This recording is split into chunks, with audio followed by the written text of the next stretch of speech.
கூகுளோட pixel 4a June 3ஆம் தேதி launch ஆக போகுது. அந்த லான்ச் ஈவெண்ட்டில் தான் ஆண்ட்ராய்டு 11ஓட பீட்டா வெர்ஷனையும் இன்ட்ரடியூஸ் பண்ண போகிறாங்க.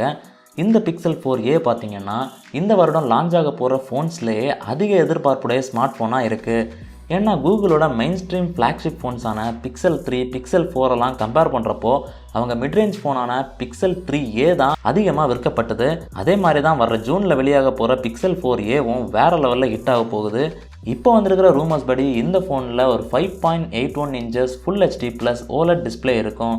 இந்த ஃபோனோட ஹார்ட்டில் இருக்க போகிறது குவால்காமோட Snapdragon 730 சிப்செட் தான். ஆப்வியஸாக ஒரு மிட்ரேஞ்ச் ஸ்மார்ட் ஃபோனில் இது நம்ம எதிர்பார்த்த ஒன்று தான். மிட்ரேஞ்ச் சிப்செட் தான் கொடுத்துருக்காங்க. இதில் ஒரு 6GB ரேமும் 64 or 128GB ஸ்டோரேஜ் வேரியண்ட்டும் இருக்கும். இந்த ஃபோனில் ஃப்ரண்ட் ஃபேஸிங் கேமராவை ஹோல்ட் பண்ணுறதுக்கு ஒரு பஞ்ச் ஹோல் கொடுத்துருக்காங்க. இதில் இருக்கிறது ஒரு 8 மெகாபிக்சல் சென்சார். ரியர் கேமரா பார்த்தீங்கன்னா கூகுளோட பிக்சல் 3, 3a, 4ன்னு எல்லாத்துலேயும் கொடுத்துருந்த அதே 12.2 மெகாபிக்சல் Sony IMX 363 சென்சார் தான் கொடுத்துருக்காங்க. இது ஒரு சிங்கிள் கேமரா செட்டப் தான். எந்த டெலிஃபோட்டோவோ ஒயிட் ஆங்கிள் லென்ஸோ இருக்க போகிறது கிடையாது. பேக்கில் அந்த ரியர் கேமராவையும் ஃப்ளாஷையும் சேர்த்து ஒரு ஸ்கொயர் ஷேப் கட் அவுட் இருக்குன்னு எதிர்பார்க்கப்படுது. இதில் ஒரு rear mounted finger print scanner தான் இருக்கும். ஃபேஸ் அன்லாக்கு கேமராவை யூஸ் பண்ணுற 2D ஃபேஸ் அன்லாக் தான் இருக்கும். இந்த ஃபோனை பவர் பண்ணுறது ஒரு 3080 mAh பேட்டரி தான்.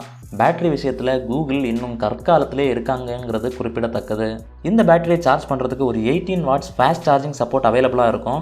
இந்த ஸ்மார்ட் ஃபோன் முழுக்க பிளாஸ்டிக்கால தான் பில்ட் பண்ணப்பட்டிருக்கும். And wireless charging, IP rating மாதிரியான எந்த ஃப்ளாக்ஷிப் ஃபீச்சர்ஸையும் இந்த ஃபோன்லேருந்து நம்ம எதிர்பார்க்க முடியாது. ஸோ முழுக்க ரவுண்ட் அப் பண்ணணும்னா ஒரு மிட்ரேஞ்ச் ஸ்மார்ட் ஃபோனில் ஒரு ஃப்ளாக்ஷிப் கிரேட் கேமரா பர்ஃபார்மன்ஸை இந்த ஃபோனில் நம்ம பார்க்க போகிறோம். ஸோ இந்த ஃபோனை பற்றி நீங்கள் என்ன நினைக்கிறீங்கன்னு மறக்காமல் கீழே போய் கமெண்ட் பண்ணுங்கள். இந்த வீடியோ உங்களுக்கு பிடிச்சிருந்தா கண்டிப்பாக ஒரு லைக் பண்ணுங்கள். நம்ம சேனலை இன்னும் சப்ஸ்கிரைப் பண்ணால் பார்த்துட்டு இருந்தீங்கன்னா சப்ஸ்கிரைப் பண்ணி பக்கத்தில் இருக்கிற பெல் ஐக்கானையும் ப்ரெஸ் பண்ணிக்கோங்க. நீங்கள் பார்த்துட்டு இருக்கிறது டெக்மேக்ஸ் தமிழ். என் பேர் மேக்ஸ்வெல்.